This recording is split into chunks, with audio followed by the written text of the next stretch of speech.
watching Fox 46. Good day, Charlotte.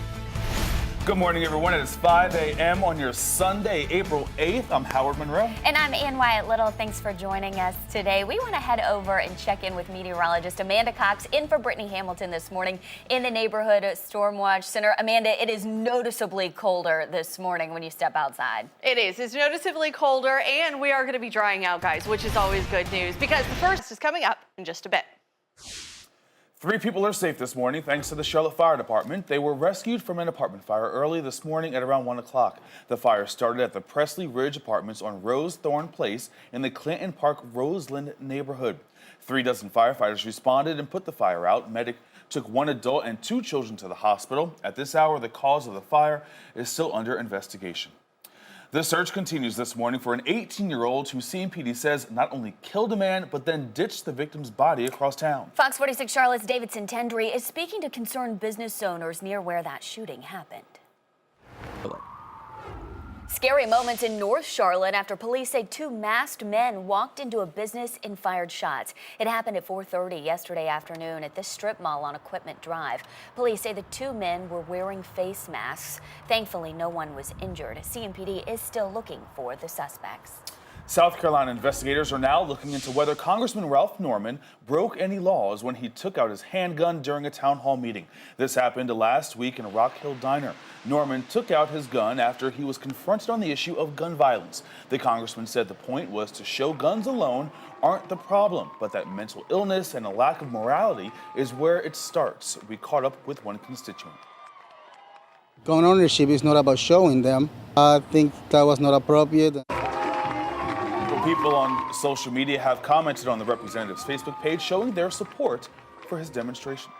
The first National Guard troops are arriving on the border with Mexico this weekend. It's all part of the president's plan to crack down on illegal immigration and drug trafficking. Texas is sending 250 troops as part of an initial surge. Arizona plans to send 150 members this next week. President Trump wants to deploy a total of 4,000 troops to support Border Patrol efforts and other agents in the area.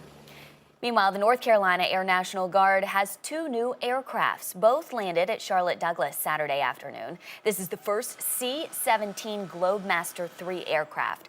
It marks a major point in the unit's transition into a C-17 wing. Officials say the new heavy lift capability will increase North Carolina's ability to serve its citizens and those in the surrounding states during disaster response operations.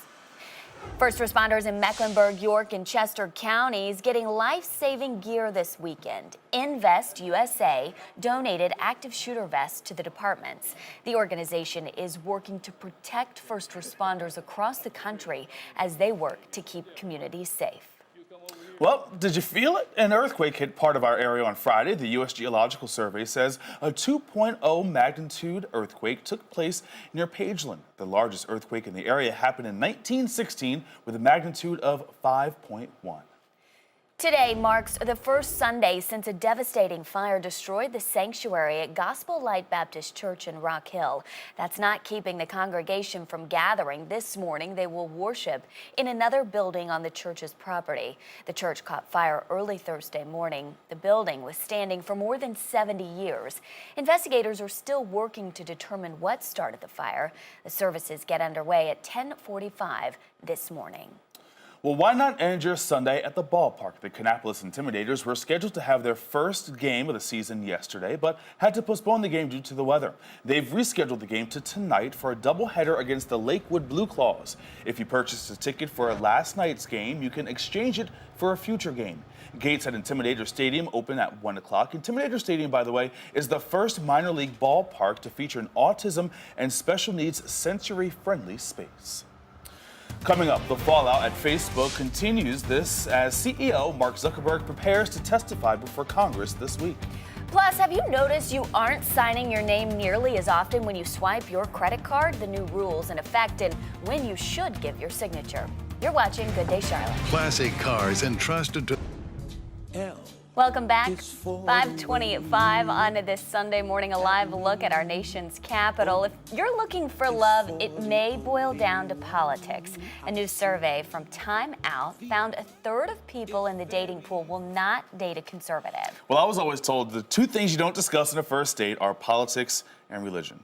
But there are some people who will go as far as to Google dates to see if they have any affiliations to the Trump campaign. Fox's Corey Coffin hit the streets of our nation's capital to see how it's impacting singles. Party lines in love could be an example for us in life. It should be a discourse, and maybe you can learn things from each other. Corey Coffin, Fox News. Interesting, doesn't